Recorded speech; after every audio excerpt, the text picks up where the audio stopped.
If you have one of these Broan or Nutone bathroom exhaust fans, this is the, I'll turn it around here so you can see the label.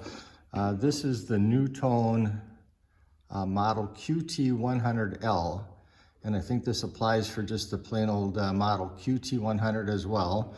And anyway, if you're looking at this video, I'm assuming you had the same issue that I had. Actually have two of these, one of each of two bathrooms, exact same model. And after a number of years, they started to make a lot of noise. They were really rattling and making quite a racket. So I did find, in fact, this is a replacement unit. I found this on eBay for about $92. They also have them on Amazon for about $100.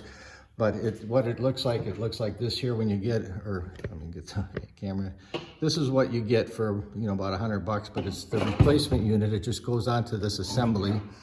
And this assembly is real easy to remove. There's only, you can see there's 3 keyholes, one on each end on the bottom here. And then there's one it's a slotted one up here on the top. And all you have to do is when you pull your plastic cover down off from the ceiling is just loosen these 3 screws. All it takes is a Phillips screwdriver. Just loosen them a couple of turns, and then you can just slide the bolt back to the keyhole and pull this down. And then you have to reach up there, just reach up into the opening, and there's the electrical plug. You unplug that from the outlet. And then there's this little plastic plug, and it's got a little pinch thing on each side of it up on the inside the unit. Just pinch that, pull that away. Once those are released, you can angle the unit down and pull it away, and then remove it from the housing up in the ceiling. Once you've got that down, it's real simple to replace this unit, or as I found out after I replaced this unit, I took the old motor assembly that was making such a racket. And I thought, I'm going to look at it and see if there's some way to actually fix it. So I wouldn't have to, for my second one, I wouldn't have to pay another $90 or whatever to replace it. So I thought, I'm going to see if I can just fix it before I invest in another one. And it was really pretty easy to do. And I was able to do that very easily. So anyway, once you've got the unit down, what you need to do, there's 3, again, Phillips screws, 1, 2, and then there's this one over here. And this one over here has the ground wire from the motor going to it. So you just take those 3 screws, you got to remove those completely out. And once you have those completely removed, this motor unit will just lift right out of there. And you can see it there. And that's what it looks like. Once the motor unit is lifted out of there, you have to disassemble it, which is really simple. This little stud that comes out of there, it's a I don't know what you call that type of a washer, but you just need a screwdriver. You might need even a thinner screwdriver than this, but just work your way around it slowly and pry it up a little bit at a time, and then you can pop that off. Once you pop that little retaining washer off of there, before you do that, so here's what I found when I've already fixed this one, so it's not going to do it, but what I found was when I took this assembly apart, if I pull back and forth on this squirrel cage thing, it would move about probably 1/8 of an inch. It was really sloppy in there. There was this stud here was moving back and forth inside the motor housing, and I assumed that was what was creating the ability for vibration and noise and everything like that. So there was a lot of movement in there. And so then I had to figure out, well, what can I do to keep that from moving back and forth as it was. So here's the other motor. So I replaced one, and I'm gonna take care of the other one by just repairing it like I did with this one. So, and then I'll show you the end result. So once you get the squirrel cage off of here, like I say, there's the little retaining washer, whatever you want to call it, on there.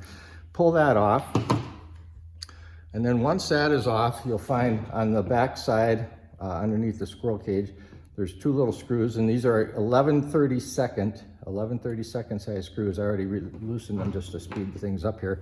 So you take those two little nuts off, and then this little part, the facing comes right off. And just remember that these two things face, you know, that's where the bolts go through. You don't want to flip it over and put it on that way. You want to put it on this way. This way seems like it would be more logical, just because when you put this thing back together, if it's the other way, it seems like this fan, let's see, it would go like that. It's like it would fit down into that housing a little bit more reasonably, but that's not the way it goes. So just keep that in mind when you put it back together. So that goes on, comes off like that. And then to take apart this motor housing, to get this apart, basically all you need is a big flat blade screwdriver, and there's 4 indents, and I've already pried them out again to speed things up, but all you have to do is put this screwdriver into those areas where you'll see where the housing has been bent over to kind of just hold that thing in. Just put the screwdriver in there and turn the blade one way and then the other, and pry those little indents out a little bit so that they're not holding the faceplate on.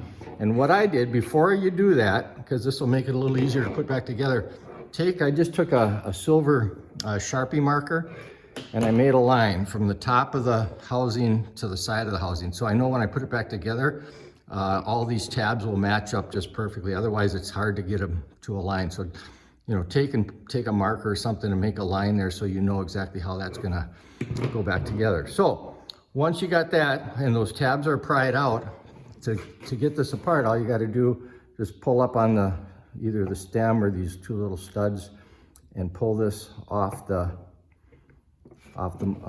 motor, off that, I don't know what the piece is called, but that stud that comes up. And what I found out, like I said, this was moving back and forth a good 1/8 of an inch, and it was causing a lot of ability for vibration and so forth.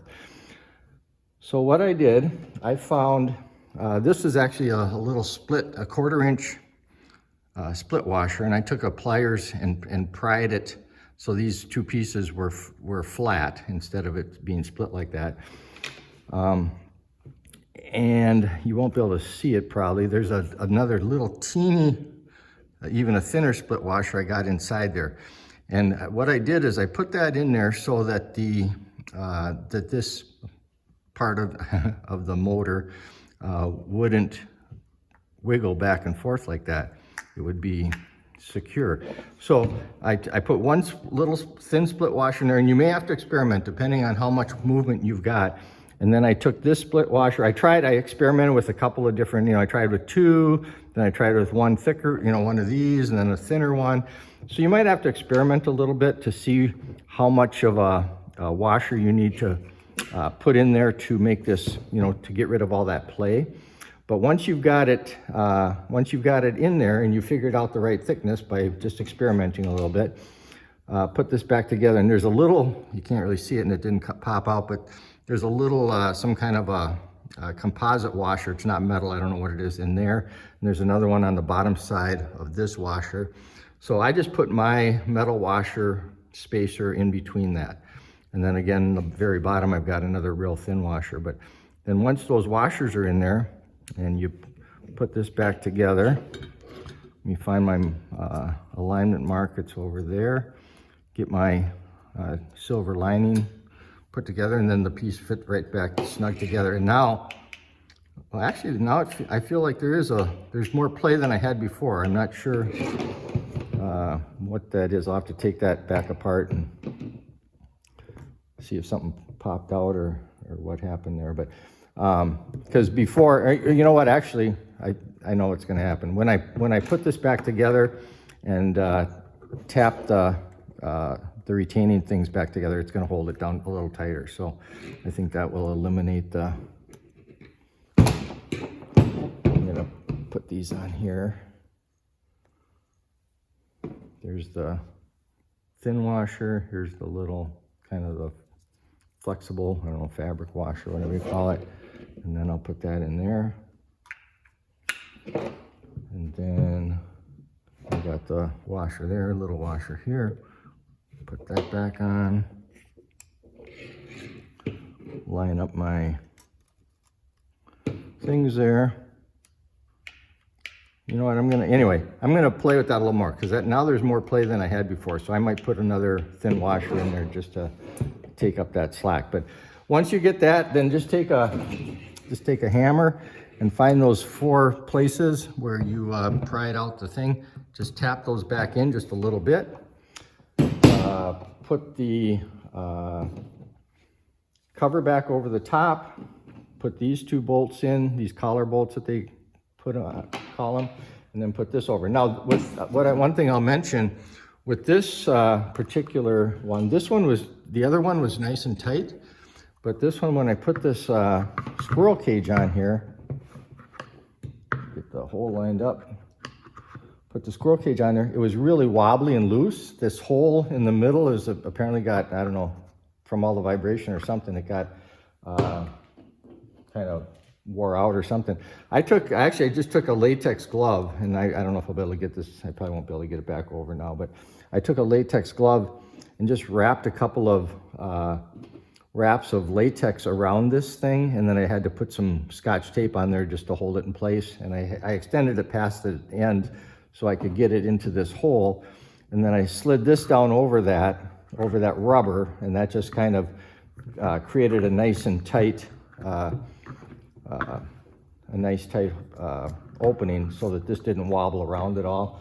Then you put this little retaining washer back over the top, and it's ready to go. You can then, once that's done and you've got that all tight and everything, you can mount it back into the housing, and then you should be good to go. And I'm going to show you real quick the one I repaired already, and you can see how nice and quiet everything is. And so here's the assembly once it's all put back together. The light, as you can see, works. I don't use, there's another little light switch in there or something for like a heat lamp or something. I don't use that. I don't put anything in that socket, but so that's the light, and here's the fan.